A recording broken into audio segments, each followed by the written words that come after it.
Hi. So before we start this episode, we wanted to pop in and tell you about something that we're going to be doing over the summer. Tristan, do you want to fill them Yeah, in? we're going to camp. Camp, We're going to summer camp. Do you sleeping want to come to bags, summer camp with us? s'mores. From June 26th through August 14th, Tristan and I are going to be co-teaching, running Facilitating. facilitating an 8-week program on some really foundational information and trainings that we believe are like the absolute essentials for right now for being able to create an actual sustainable and strategy that is specific to your business. Yeah, I keep thinking about how many entrepreneurs I know, myself included, who had no strategy, I didn't have business models, offers. I didn't know what the hell I was doing. I just started throwing darts at a wall, hoping Yeah. that it would all work out. Hell, I'm still throwing darts at a wall. What I'm looking forward to doing with you in BizCamp is not just working with the people in the space, but doing it myself too. So I'm just gonna be like, Brooke, coach me though, and Well, we're I'm gonna gonna be talk doing the about. same. I'll be also doing the same. What are you thinking? We're gonna talk about business models and pricing, offers development and messaging, marketing and content strategy. You're gonna blow people's minds. We're also gonna be coaching and co-working throughout. So it's gonna be like session of information and then a session of integration with support. Yeah. Yeah, I'm really excited about it. I feel like one of the kind of underlying themes of this whole podcast is this idea that there is no right way to do business, this idea that there is no cookie cutter way to do it. And for me, the kind of antidote to that is like giving people the tools and information so that you, as the business owner, can feel equipped to create your own strategy and your own way forward, and you feel like you have the information so that you don't have to look to somebody else to like tell you what to do. And I also think that to the point of, it not just being more information, because so many of us have like learned so much but don't know how to apply it. That's why we are doing these coaching and co-working sessions, so that we can sit with you and talk about how it applies to your business, and then also offer you space to just like do some of the work on what you want to implement from what you learned from the sessions. Yes. Yeah, so Nerdy fun. This is Summer Biz Camp. So it's an 8-week experience, and we're intentionally running it at the slowest time of the year. You might think like, oh, now's not a time that I can reinvest in my work, but it might be a really smart strategic decision for getting ready for the fall, right? Or getting ready for next year, or understanding what you need to implement long term that you have not done yet, right? Because we're gonna get back to basics. We're gonna do foundational work. You're gonna coach us. I'll throw in some of my strategic thoughts too on occasion, and nobody worry. Tristan is going to be very involved. I don't even know what you're talking about. There's all kinds of shit that Tristan's going to be teaching in this, and Tristan's going to be there to be talking about your business as well. Don't be misleading these people. all sessions will meet on Wednesdays starting June 26th to August 14th. We'll be meeting 10 to noon Pacific. You know the deal. Like, things will be recorded if you miss a session, and we'll include a link in the show notes. Summer Biz Camp. Come join us. Yeah, way to deflect on my talking about your participation in this. And folks, if you want to go straight to the website, just go to reimaginingonlinebusiness.com, and there's a little link at the top that says Summer Biz Camp, and you can go and check it out. We start on June 26th, and we are very excited. Come camp with us. Woo! Camp! Okay. Great. We did it. We did it. Okay. Holy shit. So, I hear you watched Honey Rise Up and Dance. I did. I watched it at your house. Oh.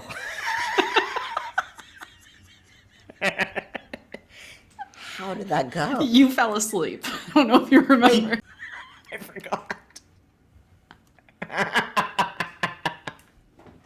I watched Honey Rise Up and Dance, yes. And I've been thinking about how I want to communicate my thoughts on Honey Rise Up and Dance Well, let me ask you one question first. Okay. Would you take it to a deserted island with you? Absolutely not. There's no way. Okay. Anything else you want to say about that? I mean, okay, wait, I take it back. Oh. I would take it to a deserted island with me if I could also take lots and lots of other movies to a deserted island with me, you know, but it wouldn't be like one of a select few. You're saying it wouldn't be your one movie? No, here's the thing that you and I have learned about each other more and more. We have very different taste in, I mean, some of our taste in movies really does overlap. But in terms of like what we choose to watch, just like sitting on the couch, casual viewing kind of style is very different. Well, I'm in a unique chapter, so my taste right now is pretty different from most people I know. Yeah. I mean, I don't really know how many people like to watch nature documentaries. I'm a big nature documentary person, so That's true. I do think that there's some things about our tastes that are weird. Like we're similarly weird. Just different ways. In different directions, yes. Yeah. Equally as weird, but much different content, you know? Yeah. Well, I mean, I really do think there should be serious therapeutic conversations about, like, what are we doing when we're watching something for, quote, entertainment and soothing? Like, nature documentaries, I understand. But what I don't totally get, Yeah. I mean, I kind of do, but I also don't, is, like, people's obsessions with murder mysteries or serial killer. You don't get that. I don't really get it. Or, like, my friend who I just learned is obsessed with zombie movies. And, like, why? This is the part where I'm like, this is the part I want to process in therapy. Like, we should do a therapy series, you know? Like, a series for people who watch weird shit to soothe their nervous systems. Right. Okay, so we had this conversation a little bit the other day, and I do think it's worth letting the listeners in on. Oh, okay, great. Yeah. So I am a person who, I kind of find myself obsessed with serial killers, true crime. There was a phase in my life where, like, I was really into serial killers. You know, their backstories and where they were active and when they were active and all that stuff. I was very into the Golden State Killer case at the time that they found him. That was a very big deal in my life. Really into true crime. And it is soothing for my nervous system. And I have heard people say that there's like a theory that it's like people who belong in the category that is more vulnerable to, or like when you look at who's usually a victim of serial killers, people who belong in that category often find themselves obsessed with this, and that maybe it's because it's like such a threat to their existence, like on some level, or they think that it is, that they're trying to like play it out and like go through it, you know, to feel like they have a handle on it, which might be why you as a trans person find yourself obsessed with things that are just the most heteronormative. The most cis heteronormative shit I have ever watched in my life is some of your favorite stuff. Yes, dance movies are not queer. That is very true. Also, I would say the vast majority of teenage, high school, early 20s storylines, I gravitate towards, just like I gravitate towards the dance movies, and the vast majority of those are definitely not queer. The queer ones are coming slowly. Uh-huh. But they're in the minority for sure. Yeah, Yeah, you're right. You're right. Maybe I'm keeping my pulse on heteronormativity as a way of protecting myself. Hypervigilance. Yeah, the hypervigilance is just so soothing to my nervous system. I want to do it every night. I mean, if we were to personify cis heteronormativity, like it probably would be, you know, it's dark, but like on a serial killer level.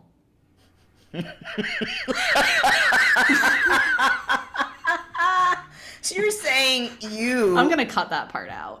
You're saying that you and many other people who are socialized as female might be obsessed with true crime and serial killers because most of the time the victims are also assigned female, socialized as female, and you're keeping your finger on the pulse of something that is very scary for you.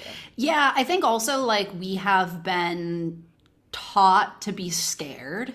Yep. Like, whether it be by actually being under threat or whether it be by, like, people who, like, are caregivers, Yes. whose way of dealing with things is rather than, like, try to change the fucking systems, they just tell us to just be fucking terrified and, like, you know, don't bring it upon ourselves by, like, dressing the wrong way or being in the wrong place or whatever. Seriously. And so, like, the way of dealing with that is, like, I personally feel like I have a lot of strategies under my belt for the day that I am potentially met by a serial killer. And I know these strategies because of the number of cases that I have heard about. I know what works. Okay, so then we have my friend who's obsessively watching zombie movies and, like, knows exactly what they will do if and when they are met with any kind of zombie from any canon or lineage of zombies, you know?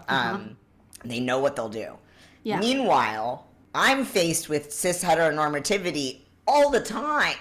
Yeah, I know. I'm just still very confused. It's not like I'm preparing. But maybe You know if you what I can mean? dance well enough, you'll be able to rise above. I'll survive. If I can dance well enough, I will survive cis heteronormativity. If you can dance like them, maybe you'll finally be accepted into that prestigious dance academy. From your classic routine that infuses elements of hip-hop. Yeah, you're only describing, like, 8 of the 10 classic dance movie storylines. I'm kidding. But then you can turn them down because you don't need them. You're just going to dance on the streets. Yep, that was center stage 2. Okay, so what are the dance movies doing for you? I can't speak about the dance movies exactly. I don't think there's something else happening with the dance movies, but it's adjacent to this, which is when I'm watching stuff like the Kissing Booth trilogy. Apparently a lot of people aren't familiar with it. Super cheesy, teeny bopper high school rom-com kind of stuff. Super heteronormative. There's 3 movies. I've seen them all many times. When I'm watching that, like I did recently, or The Social Network, like I did recently, I am studying masculinity, like from the perspective of gender envy. I'm also studying masculinity from the perspective of actually starting to see misogyny, patriarchy, and sexism more easily, which is fascinating. Like, oh, look, I didn't see it last time I watched the movie, but now I can see that that guy's being a fucking misogynist fucking asshole. But I didn't see it last time. So, like, there's that happening. Mm-hmm. There's multiple layers, I think, of gender reckoning and sexuality reckoning. And, like, I think it is in part, like, for all, maybe this is it too. This is a really interesting conversation, actually. I do wonder, in part, if it's, like, all those years of me watching that shit and feeling like the only option I had was to identify with the girls on the screen. Mm-hmm. So that was very painful for me because it wasn't an actual right fit, right? And so whenever I was watching them, I was probably like, wow, I'm a fuck up, wow, I'm a failure, I'm a failure, I'm a failure, I'm a failure. And now when I watch it, I'm identifying generally with the more masculine, the boys on the screen. And there's something else happening for me that is healing, liberatory, and full of revelations about toxic masculinity too. And like the models were shown. There's something healing, I think, happening, or at least it's a reckoning of some kind. And I actually think that the movies, the obsession with these movies really got going around the time that I started coming into my queerness more, interestingly enough. So no, it makes making a lot of sense now. I similarly am reliving some of my, junior high and teen years things and orienting toward it differently. Differently now. Just in a different way. Yeah. It's such a pivotal time for the foundational understanding of things about who you are in the world, you know? Yeah. And to have been so wrong, right? Yeah. Like, for so many years, that no, I wasn't a girl interested in dating boys. That's not what was happening. Anyways, yeah, I do think this is part of why I'm obsessed with these movies. Interesting. Yeah, it is. Really interesting. So marketing in 2024.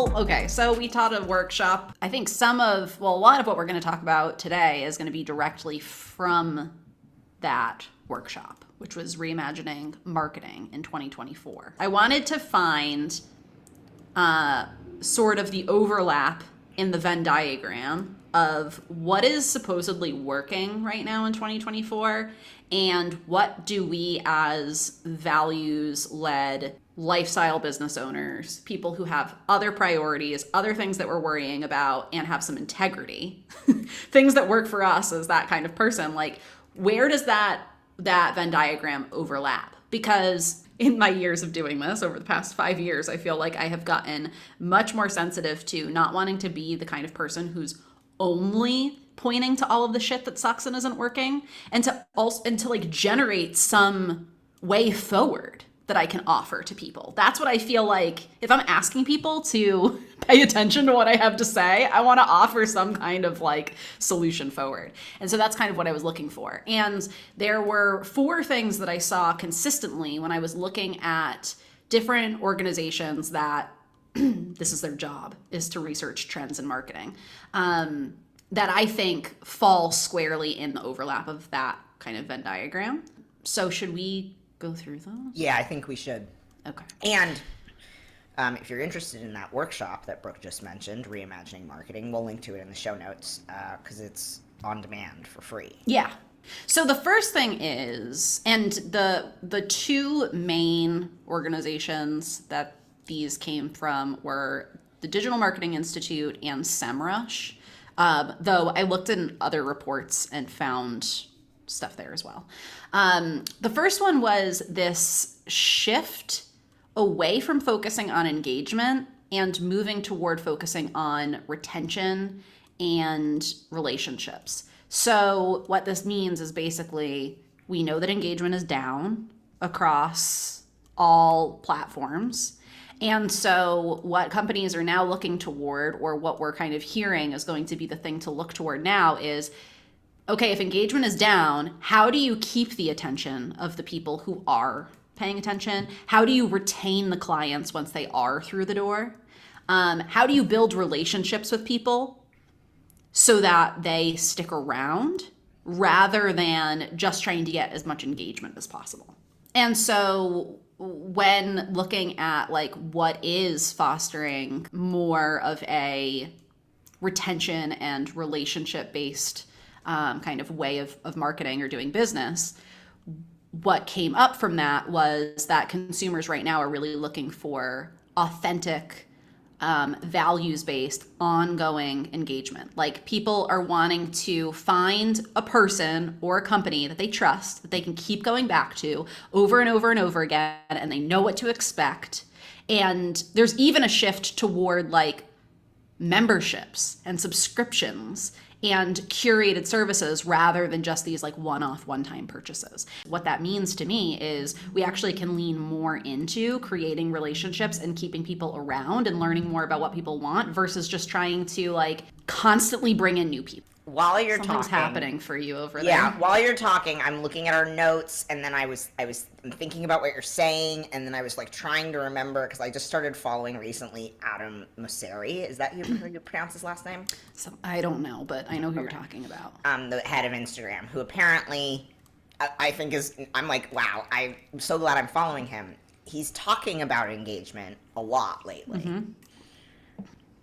And he's talking about engagement as being more important than follower counts. Uh-huh. In terms of how your content performs and what metrics we're focusing on. Mm-hmm. And he's like, so followers are important, but a better sign of how you're doing on Instagram is how many likes, views, reshares your content is getting. If your engagement rates are going up, that's a good sign. Focusing more on those metrics will really help over in the long term. Yeah. And then one of the first comments, and this is where I got distracted, and I was like, now I want to read this out loud to you on this podcast. One of the first comments says, "Sir, no one can engage if they can't see the content. Some of my best stuff is recent and has the lowest engagement out of anything I've ever done. Why? Because no one knows it's there. Please stop gaslighting us. Someone just come out and say you've changed your ad strategy and no longer need as much content because the platform has reached maturity. Yeah. I mean, and this is the thing, like, okay, I'm so glad that you read the comment, because as you were saying that, I was like, well, of course Adam Mosseri is going to say that, you know, because his entire thing is like, here's how you play the Instagram game and try to win the algorithm, or here's what's going to make us show things to more people. But like, that's not the equivalent. First of all, it's not the equivalent to how to run a sustainable business. Correct. Second of all, I was going to also say, sir, please stop gaslighting us. and we all know that, like, everyone is fighting an uphill battle with fucking engagement right now. You saying, just focus on engagement is, like, the same as being like, just make money. Like, thank you. That's so fucking helpful. Adam. I know, it's so good. Focus on engagement. We are. It's down. Yeah, we keep focusing on engagement, and somehow...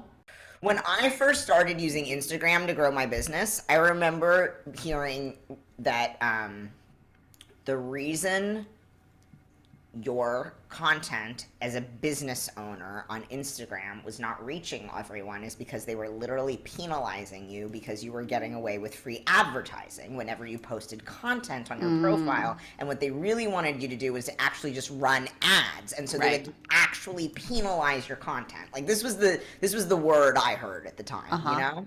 Now I feel like there are different words like that I hear, you know? And some of which I know are true, because we know that violating community guidelines, I'm putting that in quotes, is a thing that happens regardless of whether or not you're actually in violation of the guidelines. So your account could be penalized for all kinds of bananas reasons. So what does this mean? Okay, so let's bring it back around. Yeah, right. You're going to have a lot of editing to do on this one. Good luck. I always do. You're doing great, by the way. You're an expert editor. Thanks. 17 hours later. Shout out to our podcast producer and editor, Brooke Monahan. It only takes like 3 hours to basically delete 45 minutes of every episode. If you think the episodes are long... We have been on Zoom for 1 hour. I am not kidding you, everybody. Look at the timestamp. We're probably 10 minutes into the episode. We have been on Zoom for 1 hour. That is not a joke. Okay, so retention and relationships over engagement. I think that ultimately what this means is the more, right now, similar to what this person said in the comments, if you're trying to obsess over engagement, because that's what Adam Mosseri is saying to do, thank you so much, Adam, for the helpful information. Thanks, Adam. You're probably going to end up fighting an uphill battle. If you start focusing toward, okay, who's already paying attention and how do you build a relationship with those people and keep them around? How do you create content where once it does show up in front of them, they want to watch the whole thing? They actually stick around to the end of it.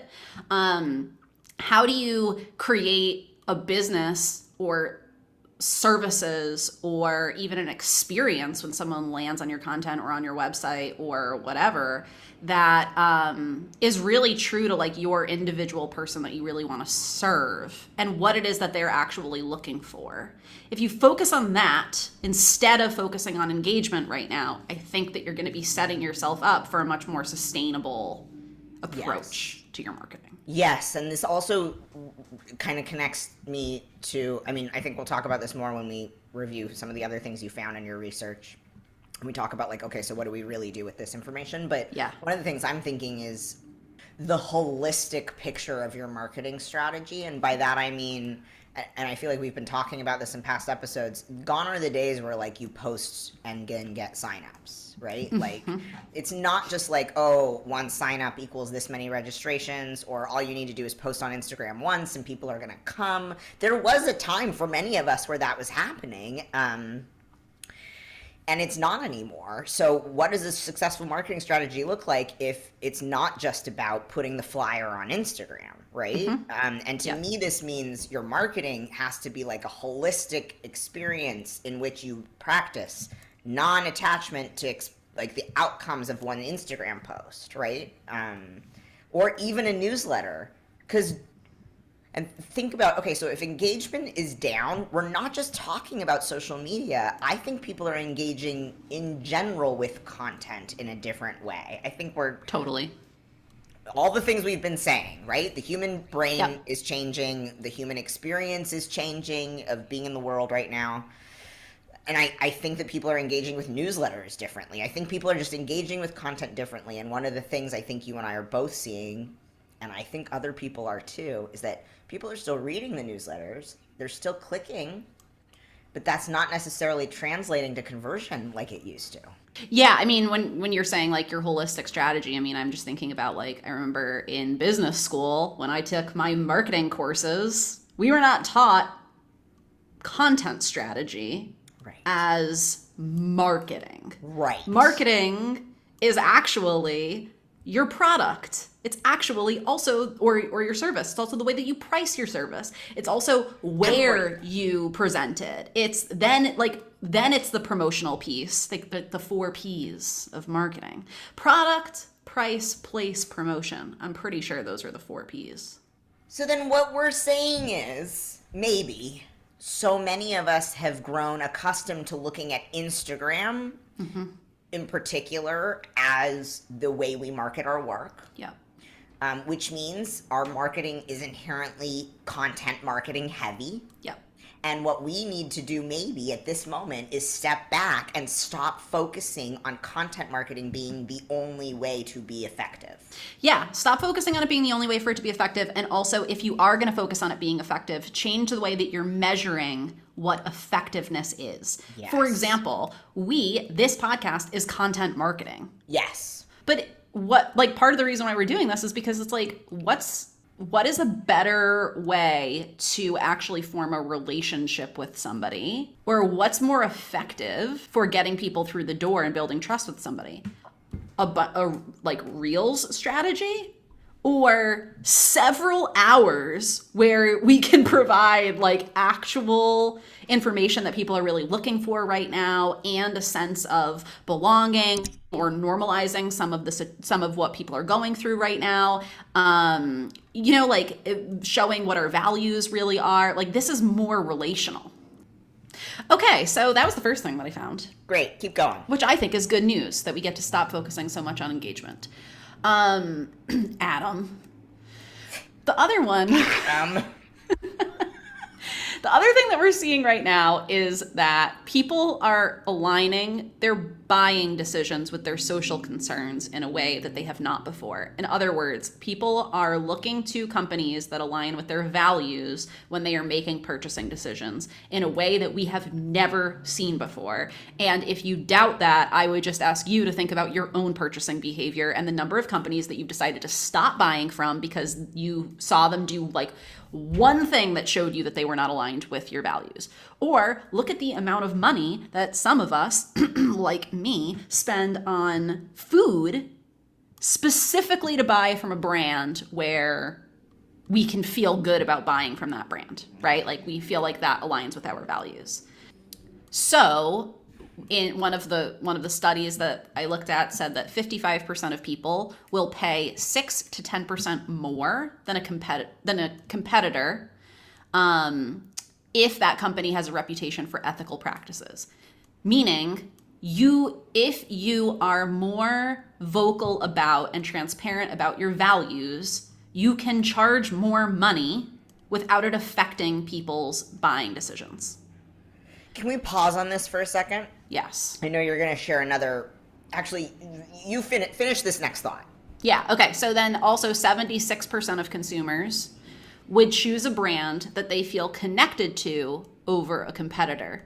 And things like shared values, getting a personalized experience. When I hear personalized experience, what I hear is they feel like the brand actually knows who they are and cares about the same things that they care about.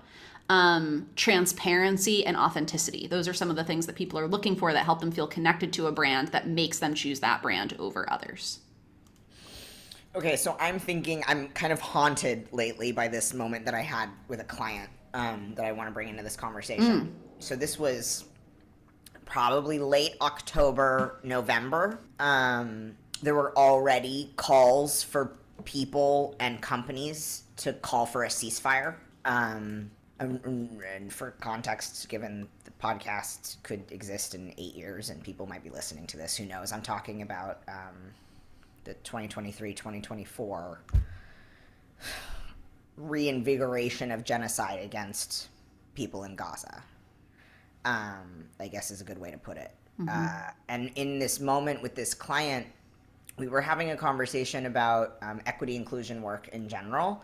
And there was a question of whether or not this client, who is the owner of an outdoor adventure company, let's just say, was wondering about whether or not they should be calling for a ceasefire and saying they stand with Palestine, or for a free Palestine, in their newsletter marketing at the time.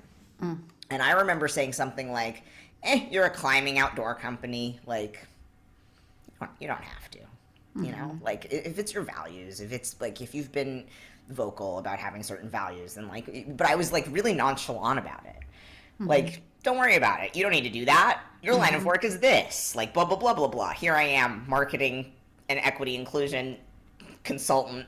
And the reason I'm haunted is because now I see actually that it doesn't matter what kind of work you're in or what kind of work you do. We should be speaking up with the platforms that we have, especially when people are saying, please call for an end to this, right? Please use the word Palestine. You know, we should be using any platforms that we have.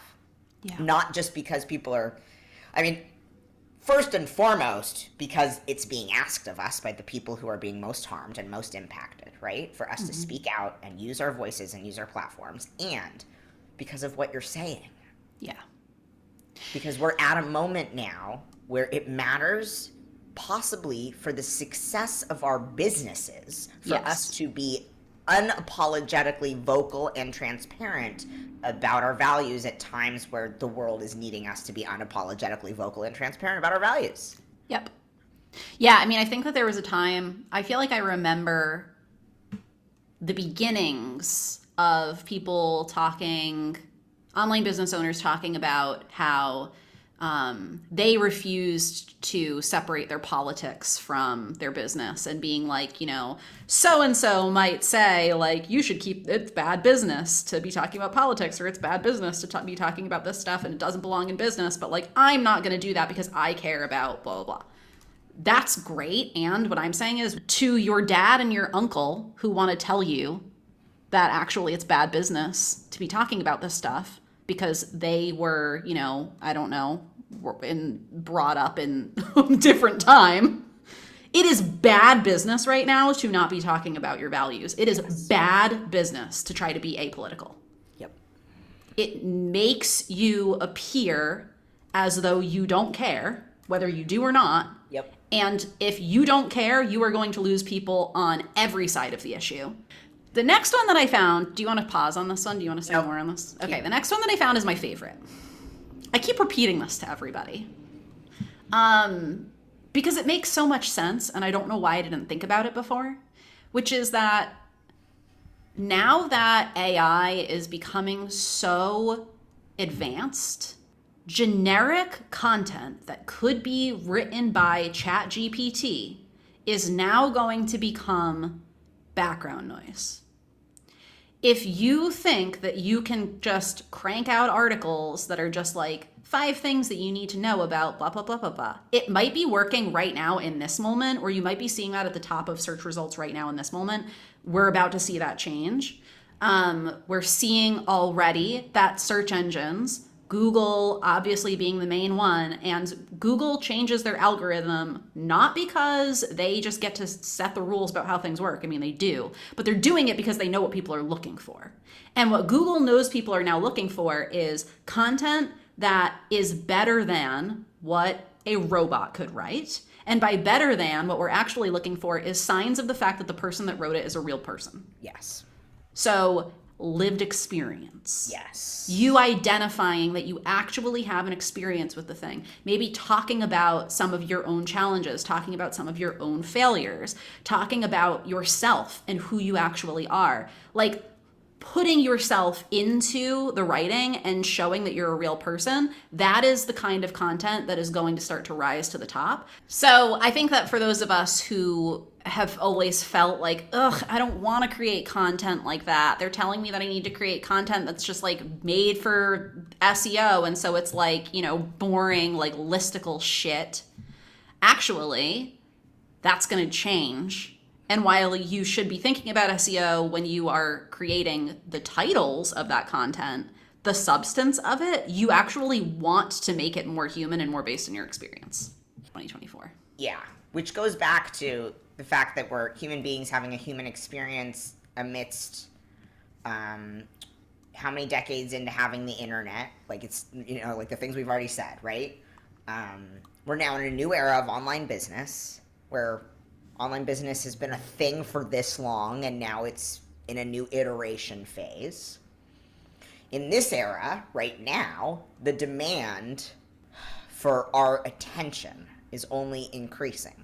There's so much content that we could be consuming at any given time, right? We're overwhelmed by content. Yeah, and I honestly, I am just as frustrated as everybody else about the fact that engagement is down. And I also think that sometimes we need to check ourselves and be like, listen, if people were actually going to read every single thing that was put in front of them or watch every single video that was put in front of them, we would not be able to function as human beings.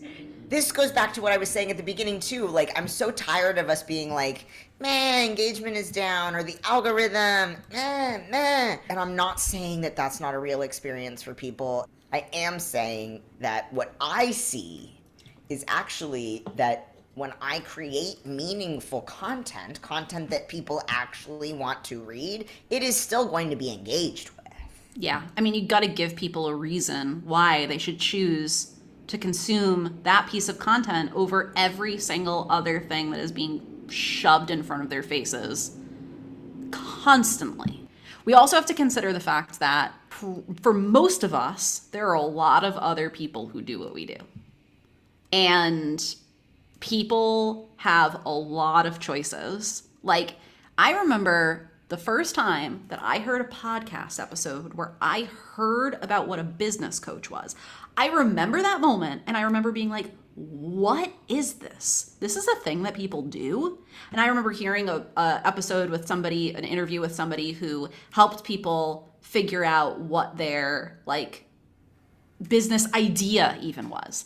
And at the time, if you were to Google that, how do I figure out what kind of business I want to start? You probably get a handful of people who would come right to the top of the search engine results because not that many people were doing it. And now, unless you are the only person who does what you do or you have highly specialized skills, we need to remember that people have a lot more choice than ever before. And so there's even less tolerance for example, not being clear about your values. And if we go back to talking about trust too, and the fact that I think we've talked about this on a previous episode, I think in 2020 and 2021, a lot of people took their work online for the first time. Mm-hmm. Some people started businesses from scratch, a lot of people, right? And a lot of people showed up at online trainings and online this and online that because that was, for many of us, for at least a year, the only option we had for social time, right? In early COVID. And I think you and I have talked about the fact that there were people doing things professionally that maybe they weren't credentialed to do or trained to do, whatever. And so some of us got burned on the investments we made. Yep. And now there's a fallout. This is the word you've used, at least, yep, which I think is really a powerful word in this context of people. Not only is engagement low and is our attention overwhelmed by options for content, but we're wary now. Mm-hmm. We're wary of who we spend time with and who we invest in and who we follow and who we whose teachings or advice or support we look to, right? Yep. And then this goes back to if people aren't speaking out and sharing their values, then we don't know what they're feeling, and it's easier for us to assume that they think they can bypass politics somehow. Yeah. And unless you are the only grocery store within 20 minutes of me, or something like Instagram, where I've built part of my business on the platform, and so it would be incredibly costly for me to not engage with it. Or, right, like some kind of situation where I actually have these external factors that are forcing me to use your product or service. You should expect that the tolerance for you to not be clear about who you are or what you believe in, or not actually thinking about who's on the other side of the screen or creating something that's not engaging, like you should expect that it's going to be a lot easier for people to just be like, not you, because I have 15 other choices. Yes. That I can think of right off the top of my head. This really makes me think too about, I mean, I talk about this a lot, like actually attuning to our audience, like, and actually thinking about what our audience is experiencing. You talk about this when you teach about sales pages, right? Like, think of these people and what their actual experience is.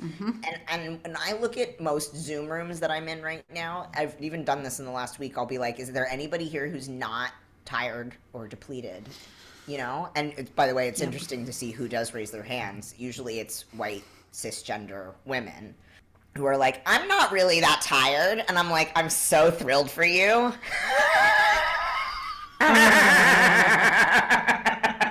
Wow, good for you, Karen. I know. You're really feeling energized because you just like flipped out on someone in the fucking park over some bullshit. No, they have retreated to the campsite in, like, you know, the woods for the weekend, and like they're resourced. They're at the vacation house. Fine. Yeah, exactly. They're doing okay because they're at the lake house. They're at the lake house, totally. Starting a side job for fun. You know what I mean? And that's why they're in my marketing training.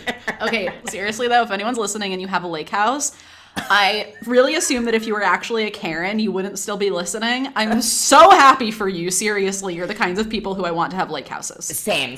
Oh, yeah. I also want a lake house, to be clear. Also, like, can we come over? Yeah, if you want to invite us, we'll do like a live podcasting from your lake house. Do you have a dog by chance? Because I could really use some dog company. If I could watch the dog swim in the lake, it would be really good for me. All of this to say that we have to actually think about what people are experiencing right now. And I keep thinking about this too, because usually I'm like, what are the questions that are coming up over and over and over again from your clients? How can you speak to that in your marketing? Yeah. And I'm kind of like, I think we need to take that to a new level right now. Not just like, what are the questions coming up over and over and over again, but what are you seeing over and over again in your work, in people's experiences? How can you actually consider that when you put content out? Right. What it's like as the person who's picking up their phone, being bombarded with all of this shit, and then whatever it is that you just created comes through. What do you actually expect that experience to be like? Exactly. Yeah. Yeah. And we have to also consider, like, okay, so Abigail Rose Clark, friend of mine who I talk about all the fucking time. I don't actually think that I've brought Abigail up on this podcast yet, but I don't think so. Listen to other content of mine or just talk to me on a regular basis and you'll hear that I bring her up all the time. She talks often about how dystopian it is to be like going through stories and seeing like images of what's happening in Gaza, and then the next thing you see is somebody like celebrating some win in their business, and then the next thing that you see is like an ad for like fucking lip stain or some shit. It's just like really bizarre. It is. It really is. Yeah, and so we need to also be considering how fucking jarring it is right now to be scrolling through content, and it's like 1 second we're watching like starving children. Yep. And the next second we're seeing your fucking marketing asset. Yeah. And that doesn't mean don't put out marketing assets, but what it means is it's just like, I think the reason why we're saying all of this is that we can think about this from the perspective of, oh my gosh, everything's so frustrating, why isn't anything working? Or we can choose to reframe it and look at the experiences of our actual audience and think about what it's like to be them right now. Guess what? We are them. Yes, because we're experiencing it too. And think about like what would actually be helpful for people right now, and it's not the same shit that we've been trying. The good news about that is that means that we get to stop continuing to try the same shit that we were doing before and try something else, which to me feels like a beautiful opportunity. Yeah, say more about that. So, okay, so we kind of came up with some things that we feel are like actual ways forward right now, given this information and the state of things. And the first thing that we talked about when we taught this in that workshop was stop trying to mimic other people, especially stop trying to mimic people who have these huge audiences or huge businesses, because you really, as a business owner, need to be creating strategy specific for your circumstances. I think that another fallout that we're experiencing right now is that so many of us were taught in 2020, 2021, even probably 2022, that if you just kind of followed the rules of the online business world, this is this concept of doing business with the internet, like we talked about in the very beginning of this show, that things were going to pan out for you in a particular way. And now what we're seeing is, oh, actually, all of us outsourced decision making and strategizing, and then actually thought that it was going to set us up for a long-term, like, sustainable business. That's just not the way that it works. And so now we're having to go back and be like, okay, what's my actual strategy here, though? Because it can't just be doing what you were told. That's not a strategy. Like, if every single person running business on the internet has a lead magnet or a freebie, then, like, you're not actually setting yourself apart to offer something for free to your subscribers when they subscribe. Right. And so, like, whatever your strategy is, it's going to be different, especially from people who have these huge accounts. So if someone's saying, I built a business that's now making 7 figures and I'm going to teach you how to do the same thing, I now am like, are you really, though? Because whatever it is that's working for you probably isn't going to be working for me because my circumstances are very different. Like, how big is your audience? Because if your audience is a much different size from mine, then what's working for me is not going to work the same for you. Business models, like, what is the business model that you're working on? If you hate marketing, there are certain business models that rely on you operating at scale. A lot of these people who are teaching this are doing that. So you shouldn't actually expect that running your business the same way that they're running theirs is going to work if you're not operating at scale. There's so many things that we need to consider, like, who is your audience, right? And crafting something that's actually based on your circumstances rather than trying to do things the way that you're seeing other people do it. It's not going to work right now. The other thing that I think we need to think about is, like, when did these people establish themselves? Because we are right now talking about how different things are right now. So I think that we need to be wary about doing things just because this other person did it and they're super established. If they established themselves in 2020, 2021, 2022, whatever it is that they did, it's or not even before. Work the same. Yes, like, think about, definitely. I mean, because, like, think about these business women, right? Like Amy Porterfield, Jenna Kutcher, whoever else comes to mind. Those are the only ones that come to mind right now. But their businesses were established before 2020. Oh, yeah. So, which means that their businesses were established and earning whatever, generating whatever, before COVID started. Yep. So how are they really doing now? Yep. Right? We don't actually know. They're just still riding on the audience size, and it looks like they're doing fine, but we don't actually know how they're doing. Right. And so I think that, you know, one of the things that we're seeing when we look at what is actually working in terms of relationship building or retention, it's different from business to business. It's different from audience to audience. So we really need to be creative, like, on our own. We need to be creative and think about what's going to work for us and for our people. And I think we need to be thinking about, like, how can, when we create the content that we create, or when we show up even in a workshop or on a podcast or whatever it is, how can we be informative but also be, like, engaging and, like, make things kind of entertaining and educational, in a way that shows your personality and also lends itself to your strengths. Like, that's going to be different for you than it is going to be for other people. And you've got to kind of, like, find what your way of doing it is, because acting right now is, like, not going to work. Okay, here's what I want to say. Yeah. Right now, I don't feel like I have a huge amount of capacity to be putting out content a lot. I can probably, my goal is twice a week. And if I get something out on Instagram once a week and a newsletter out, great, I'm happy. That's going to be it.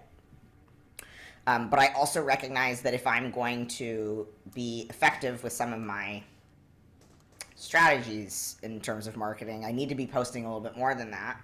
And I don't know how to. I'm like depleted. The only way in I see is okay, maybe there's a few ways in. One, being really honest and transparent about what my experience is.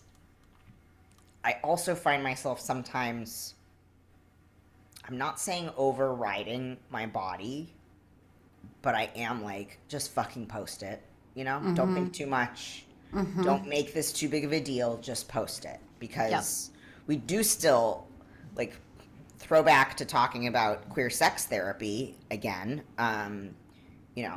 She published a book.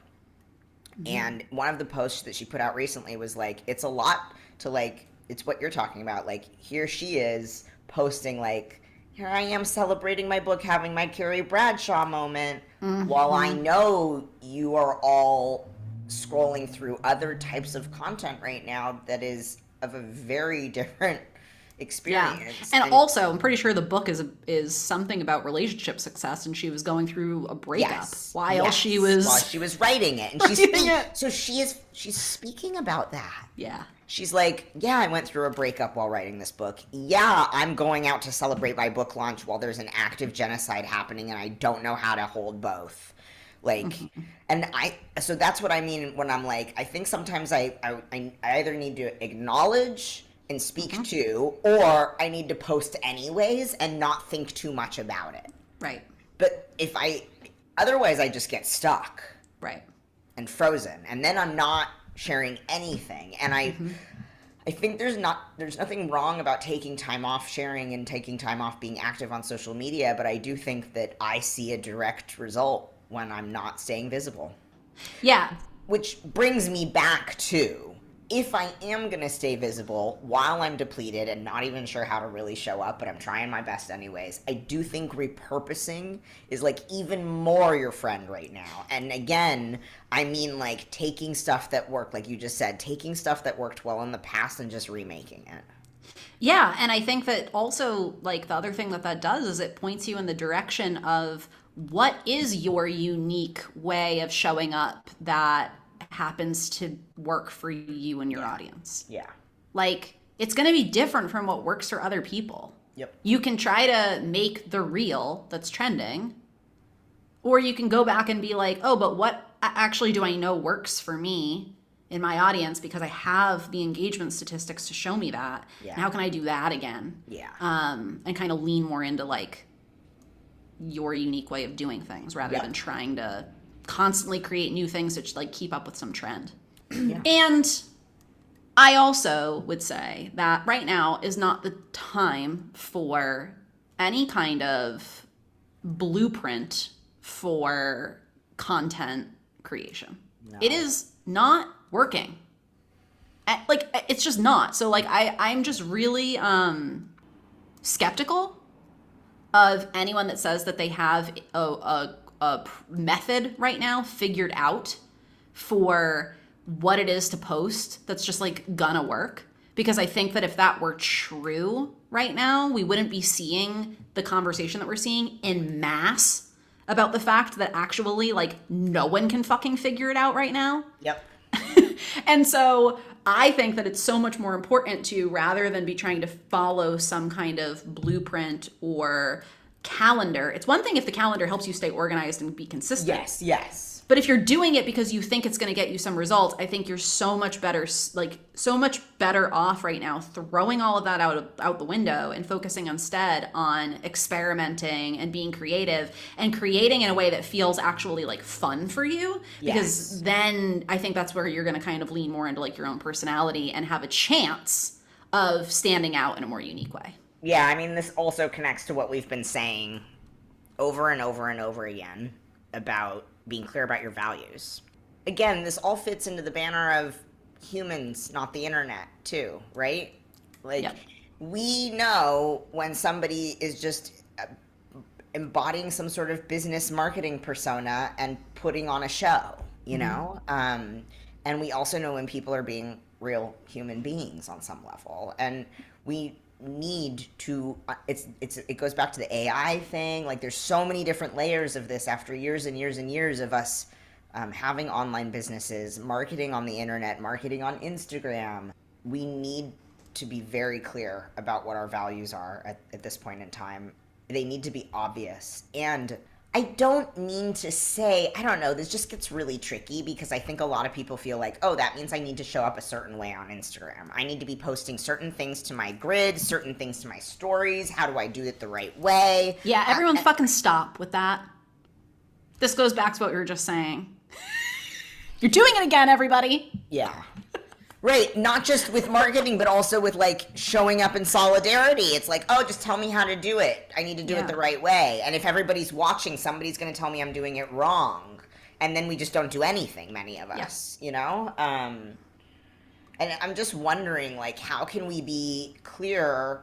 And to me, this means making a commitment to myself. Like, these are my values. How am I expressing them right now? How am I committed to them right now? Is this piece of content that I'm about to share somehow expressing them? Or do I plan to express them in a different way sometime soon? Like, when was the last time I said something, you know, about what's going on in the world? I mean, I am thinking about all of these things. I'm thinking about the fact that we can create a plan for our marketing content, and sometimes we have to get rid of the plan because it's not in alignment with our values, right? It's like, what are we doing when we say we care about, I don't know, human rights or social justice, and then we're just sticking with the marketing plan no matter what? It's not a drill. No one is watching you and keeping score of whether or not you're doing things the right way. All that there is right now is you as a real human being and what you believe in and what you want to do and the work that you put out in the world and the people on the other side of the screen who you're trying to reach.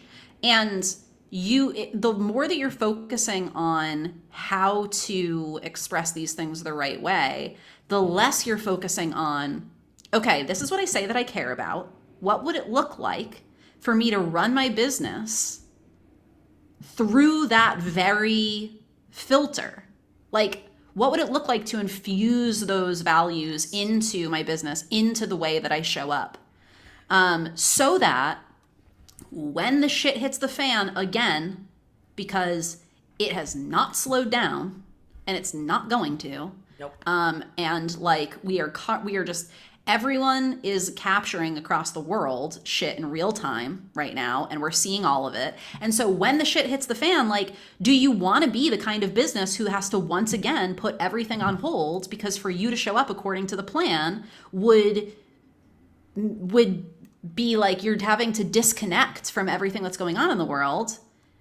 Where the other option is run your business every single day in accordance with those values, be clear about it every single day so that when terrible shit happens, you can keep showing up the way that you always have been because you're building your business for 2024, which unfortunately, like, the reality is there is a tragedy, it seems like, multiple times a week. Yes. I mean, we are literally witnessing from our smartphones multiple genocides. So, like, I'm like, and here we are worrying about our businesses and our marketing. Like, that's the problem, right? And capitalism, we don't have a choice. I have to pay my bills, but like, I can't pretend that what is happening isn't actually happening and that it's not impacting me, my clients, the people I serve, my community, my friends, my family, etc. And so you're right. If I'm embodying day to day, all year long, if I'm operating from a foundation of understanding how to show up in my work in alignment with myself and my values and what I say I care about. And this goes down to everything, right? Yeah. Like, how am I scheduling my meetings? Whose voices are we, who are we partnering with? Who are we amplifying? Who are we supporting? Yeah, and I personally think too that if you're doing that, you're going to naturally care a lot less about what people on the internet are going to think about if you're doing it right or wrong, because you're going to know that you give a shit, and you're going to care. You're going to end up caring more about the impact that you're having than you are going to care about what people think about you. Yes. Because you're thinking more about the actual thing that you care about instead of just thinking about your fucking reputation. Yes. I also think that another important thing to pull into this conversation is that there's like your values in terms of like who you are as a person and what you care about that's going on in the world. There's also like, what do you want to say in your industry? Yes. What are the things that you feel are broken in your industry? What do you think the people that you serve deserve that maybe they aren't getting right now? And the more clear you can be about that, and the more that you can be like, I run a business that stands for this. I run a business for, that's ableist language. I run a business that is here to do this thing. We do things differently in this way. Why? Because this is what we believe. The more that you can do that, the more you become, when people have, again, 20 choices right off the top of their head of the person they can go to, you become a lot more desirable for the people who feel seen when you say that, you know? Yes. So getting clear on that as well. I was just thinking, I want to give like a couple examples of some of the ways this I think is starting to come up for me. And this relates to, okay, once again, free on-demand workshops on the joinfruition.com platform. We'll link to that in the show notes. Recently, I took one with Meg Casebolt on SEO. And so now Meg shared a lot of stuff that was totally over my head, and that I did not integrate in any way, shape, or form.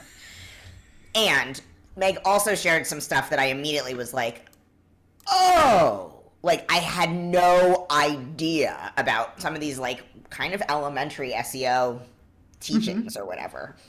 Anyways, so here I am over the weekend digging into my SEO because I'm curious how people are finding me, what searches they're searching. A lot of them are searching Tristan Katz. Great. Some of the searches were the phrase safer spaces. And I thought, oh, what are people landing on when they search that? Where are they? What page are they coming to on my website? Because that's an important term. And if people are finding me, what are they finding, right? Right. And most of all, I'm guessing they're looking for information on safer spaces, right? So if I'm providing information, I better make it clear that I have information to offer. You know what I'm saying? And sure enough, guess what page they're landing on? It's the fucking store product page for registering for the Creating Safer Spaces workshop series. But it's just the product page. So if they're landing on that, it's not actually telling them anything about the program. Right. All they're seeing is my tiered pricing. Right. And so suddenly I thought, okay, well, first of all, how do I make this page a better selling presentation or whatever of the workshop series for people who land on the page? But also, maybe it's time for me to put together a page somewhere on my website about the phrase safer spaces. And then I was thinking, oh, and maybe there's a page on my website about the equity pricing model that I use. And you know what I'm saying? And like this kind of like, to me, I hear you saying, if you see stuff happening in your industry, and with your colleagues, and there are these like conversations happening or these needs, right? Well, in my industry, it's a need for a conversation about safer spaces. It's a need for conversation about equitable pricing, 3-tiered pricing, et cetera, et cetera. I want to then provide my teachings on those topics so that when people, do you know what I'm saying? And yes. That to me goes back to this whole thing that we're talking about actually focusing on the relationships we're trying to have with people, and actually focusing on how we establish those relationships or what that looks like over the numbers, right? Or over the, like, if it's not about going viral, if it's about actually just reaching people and then converting, it's not viral's not going to help me, actually. Right. I've learned that even if a social post gets shared freaking thousands of times, it doesn't necessarily translate to anything in my work, right? Yeah, this is like building the relationship. Yes. With the people who are in front of you. Yes. And having an actual meaningful fucking conversation. Like when I see people who actually still have a steady flow of people coming in and inquiring about their work, it's people who actually are participating in shit in their community. Like, there was a time where I remember people being like, if you're wondering why people aren't signing up for your stuff, ask yourself, like, are you investing in people's stuff? Because, you know, what goes around comes around kind of thing. And it was used in a really gross way. And also, guess what? You build relationships with people by being in the fucking room. Yeah, and not by being on your own behind a computer screen and not engaging with people in a room. Yeah. Right. Yeah. So I think when we talk about building relationships, you're not just building a parasocial relationship through your content. Actually building relationships with people by engaging with them on a more human level, like, it really matters. Building relationships with collaborators and colleagues, it really matters.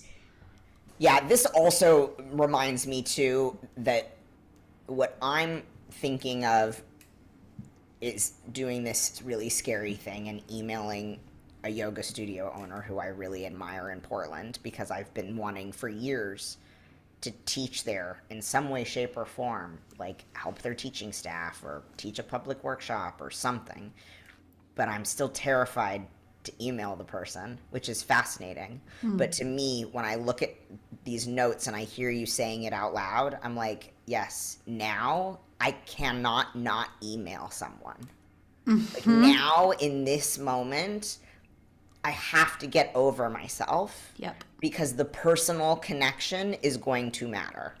If I never reach out and say I'm interested in building a relationship with you, that person will never know that I'm over here waiting to build a relationship, or that I want to teach at that studio. What's the worst that can happen? And the same thing goes for, like, personal invitations to things, right? Like, if I don't say, hey, I have this program and I'm thinking about you, that person will never know that I'm actually thinking about them for that program. Yep. And it might go nowhere. They might not be in the program. They might just appreciate hearing that I was thinking about them, though. Yeah. Or maybe it doesn't get any response at all, but whatever. At least I tried to make a connection.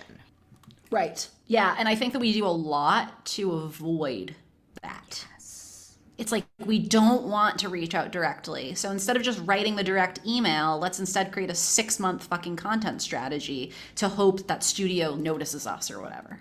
You know what I mean? Yes.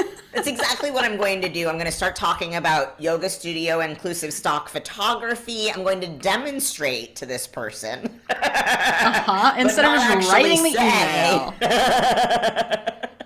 Yeah, totally. And I think too, like, you know, so there's this piece of building the relationship where you are actually fucking engaging with people on a human level. Go figure. Wait, you mean that you don't have a strategy where I can build relationships with people without actually having to, like, you know, talk to them or... I know, I want to know about that. Have a real relationship? I was hoping that I could build relationships by isolating. That's my preference. That's what I've been trying lately. It's working out really well for me. So then also, though, in the same kind of category of, like, building the relationship and, like, keeping people around, right? If you are being performative right now, and this is, you know, comes back to our conversation about, like, showing your values. It's not just enough to talk about it, because the reality is that if someone ends up in one of your containers and they see that you're full of shit, you're never getting them back. Yep. They are gone forever, and news will travel. So if you say that you are about something, you better actually fucking be about it. And when people walk through the door to whatever it is that you're selling, your best strategy all the time is to just focus on providing a really good service once they walk through the door. That is going to like feed into more organic growth that doesn't rely so much on having to like game an algorithm or constantly be creating content, because people are talking about your work for you. Yeah, this is going to lead us into our next point, but the thing that's coming into my mind when I'm hearing you say that too is creating an experience when they come in the door, not overwhelming them. Yeah. And what I mean is, I think right now, it's really easy to be overwhelmed. Or rather, I should say, we're coming in overwhelmed, many of us. Yeah. Like, we're existing right now at baseline overwhelm. Yep. And so if we come in looking for support or education of some kind, and we get a 50-page slide deck, and I mean, this is coming from someone who may very well be overwhelming my marketing students right now. Every week they're like, oh my God, this is so much. And every week I'm like, you are not going to integrate all of this right now. You know, Yeah. This is like a marketing overview one-on-one. Take what, and a lifelong process. But I do think there's something to be said about, like, I'm noticing a lot of anxiety in students in this training, participants. I'm noticing a lot of people that are freaked out about the optional homework and whether or not they can finish it in time for the next session, even though I've said it's optional.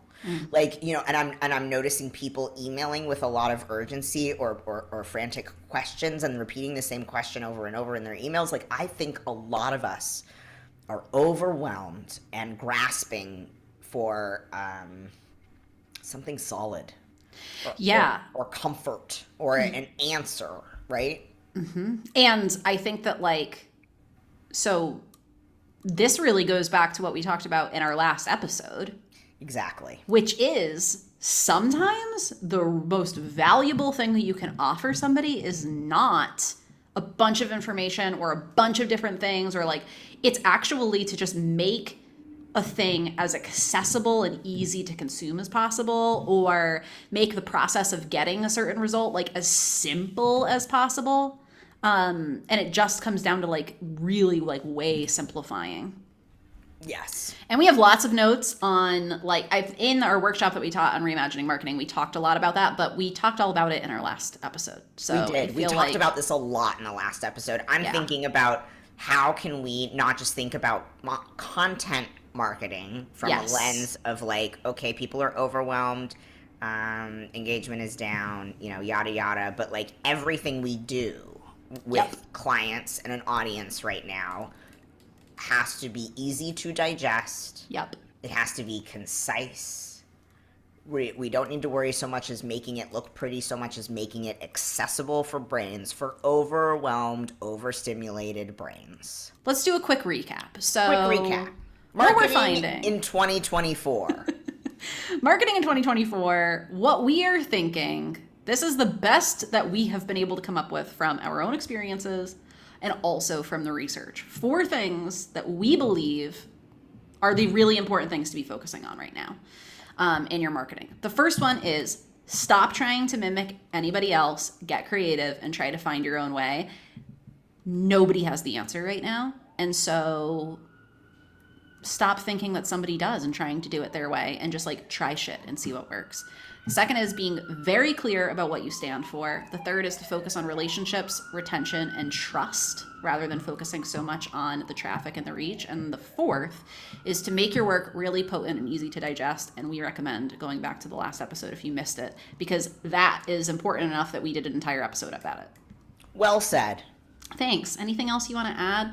I think the only thing I want to add is even people who have we've already said this. Instagram audience size is not necessarily an indication that somebody's business is financially stable. And I just want to repeat that once more, because I think at this point in time, it's even easier to think that, well, if I just had a bigger audience, then the numbers would balance out and people would engage and convert. And what I'm hearing from people, even with audiences in the 20,000s, even in the 50,000s, is that the conversion of their students or their clients is down. Yeah. So I just want to keep, like, And it's not just down for online work. It's down for in-person too. What we are doing as human beings with our money right now is different than what we did 2 years ago or even a year ago. And so I think I want to end on that because well, good luck out there, y'all. Yeah, have fun, everyone. Yeah, go have fun. The most important thing is that you're being yourself and you're having a good time. Yeah, as long as you're happy, you know? Yeah. I mean, it's not like you live under capitalism and have to pay your bills or anything. No, happiness. Go after it. Get after it. Money doesn't buy happiness. Say the people with enough money that they don't have to worry. No. The only people who have ever said that money doesn't buy happiness are rich people. Yeah, because the rest of us are fucking stressed out all the time. And the rich people are miserable too, but at least they have fucking groceries. On that note, see you next time.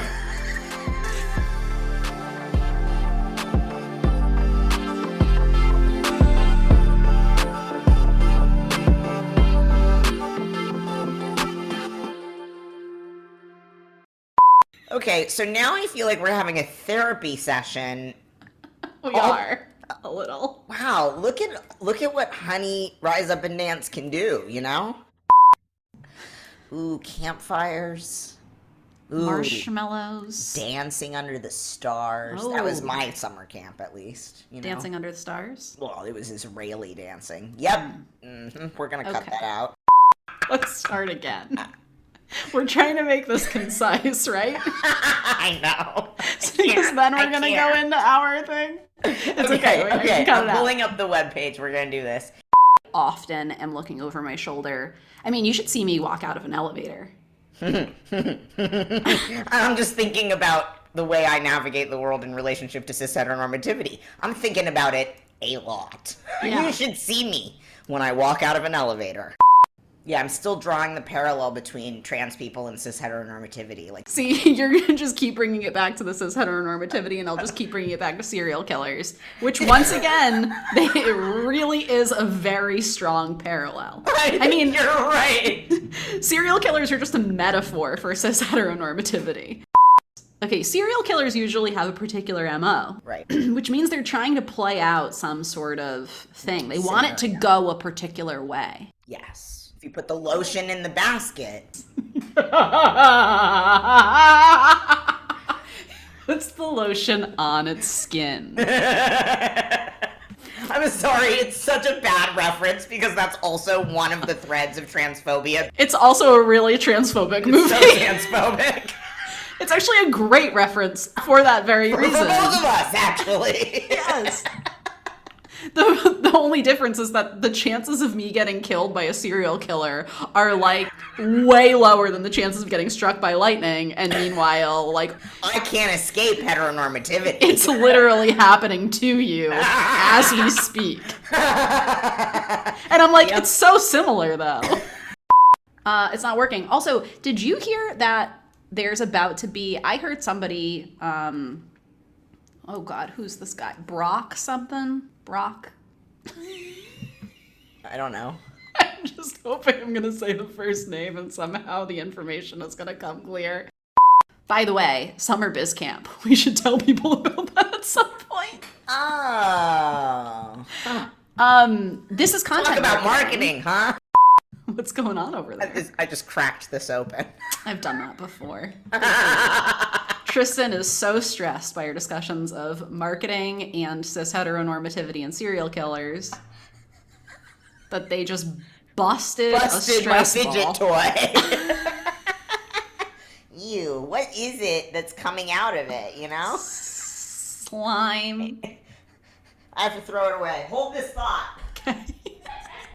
And that some of us are being impacted in different ways because the algorithm is designed by fucking dickwads who are racist and homophobic and transphobic and, you know, whatever. Serial killers, probably. What? I'm sorry, I can't even believe you just said that. Why? Because you're fucking Delulu. You're the only person that I know whose business has grown over the past 9 months. That Delulu is not a Salulu, by the way. that matters and that sets things straight in your industry. And Oh, well, sets things queer. I don't want to go straight. You are going to have a lot of editing to do in this conversation. I am going to have so much editing to do.